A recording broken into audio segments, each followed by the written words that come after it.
రంగారెడ్డి జిల్లా ఇబ్రహీంపట్నం నియోజకవర్గంలోని వజ్ర భవన్లో కళ్యాణ లక్ష్మి షాదీ ముబారక్ లబ్ధిదారులకు స్థానిక ఎమ్మెల్యే మల్రెడ్డి రంగారెడ్డి చెక్కులు పంపిణీ చేశారు. ఇబ్రహీంపట్నం, ఆదిబట్ల మున్సిపాలిటీల పరిధిలోని దాదాపు 92 మంది లబ్ధిదారులకు ఈ రోజు చెక్కులు ప్రజాప్రతినిధులు అధికారంతో కలిసి పంపిణీ చేశారు. ఈ కార్యక్రమంలో Ibrahimpatnam ZPTC Bhupathigalla Mahipal, Ibrahimpatnam municipality chairman Kappari Sravanthi, Adibatla chairman Marri Niranjan రెడ్డిలు పాల్గొన్నారు. 92,13,572 రూపాయలు ఈ రోజు వచ్చినాయి.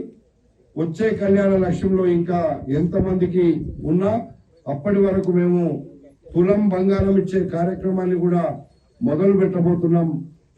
ఈ వచ్చే డబ్బులకు అదనంగా అది కూడా ఇస్తాం.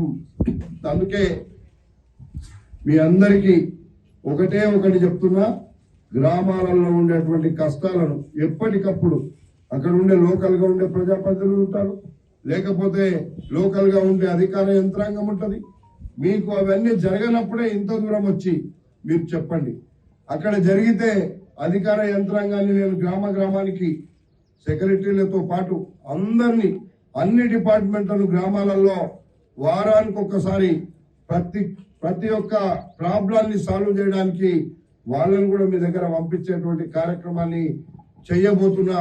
ప్రజాపాలన అంటే ఎలా ఉండాలో చెప్పబోతున్నామని చెప్పి తెలియపరుచుకుంటూ ఈ కార్యక్రమంలో పాల్పంచుకున్న మిమ్మల్ని అందరినీ అభినందిస్తూ ఇక్కడ విచ్చేసిన మా సోదరులందరికీ, వేదిక మీద ఉన్న సోదరులకు, ప్రెస్ మిత్రులకు అందరికీ కూడా ధన్యవాదాలు తెలుపుతూ, మా ప్రెస్ మిత్రులు కొద్దిగా ప్రజలకు మేము ఏదైతే చెయ్యాలనుకుంటున్నామో, ఎక్కడైతే ఇబ్బందులు ఉన్నాయో అవిటిని కూడా మా దృష్టికి తెచ్చినప్పుడు మాకు కూడా అర్థమవుతుంది.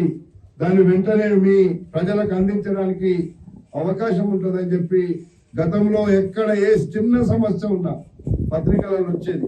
ఇప్పుడు ఆ సమస్యల కంటే ఎక్కువ సమస్యలు లేని కూడా కొత్త సమస్యలు వస్తున్నాయి. అవిటిని కూడా మీరు దృష్టిలో పెట్టుకోవాలని చెప్పి తెలియపరుచుకుంటూ ఈ కార్యక్రమంలో పాల్పంచుకున్న మేము అందరినీ అభినందిస్తూ సెలవు తీసుకుంటున్నాం.